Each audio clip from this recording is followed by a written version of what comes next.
প্রেম কিংবা বিয়ে যেটাই করো না কেন একটা ভদ্র মানুষের সাথে করো, আর না হলে দরকার নেই, একা থাকাই শ্রেয়। নিজে টাকা পয়সা উপার্জন করো আর নিজের পরিবারকে সঙ্গে নিয়ে সম্মানের সঙ্গে বাঁচো। মনে রাখবে, যে মানুষ তোমার সাথে একটু মতের অমিল হলেই তোমাকে খারাপ খারাপ কথা বলে, গালিগালাজ করে, ওইটাই তার আসল রূপ। যে মানুষের মধ্যে ন্যূনতম ভদ্রতা সভ্যতা আছে সে কখনো গালিগালাজ করে না। এমন মানুষটিকে যত তুমি ভালোবাসার কথা ভেবে সহ্য করে যাবে, তোমার জীবনে ততই ক্ষতি হবে। এমনকি এই মানুষটা তোমাকে জীবনে কিছুই দিতে পারবে না।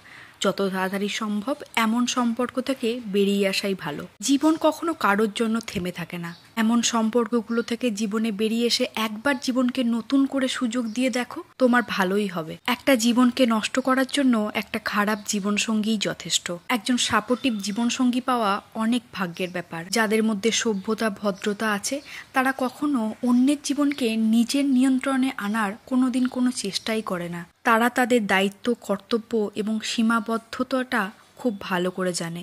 আমি আমার জীবনে অনেক মানুষকে দেখেছি যারা জীবনে অনেক ভালো কিছু করতে পারত, কিন্তু তাদের জীবন সঙ্গীর জন্য সবকিছু নষ্ট হয়ে গেছে। আবার এমন অনেককেই দেখেছি যাদের মধ্যে খুব কম যোগ্যতা রয়েছে, তারাও সাফল্যের শীর্ষে উঠে গেছে শুধুমাত্র তাদের জীবন সঙ্গীটির জন্য। অতএব কারোর প্রতি অন্ধ ভালোবাসা দেখাতে গিয়ে নিজের জীবনটাকে শেষ করে ফেলাটা কোনো বুদ্ধিমানের কাজ নয়। অতএব ভালোবাসতে হলে সবথেকে আগে নিজেকে ভালোবাসো।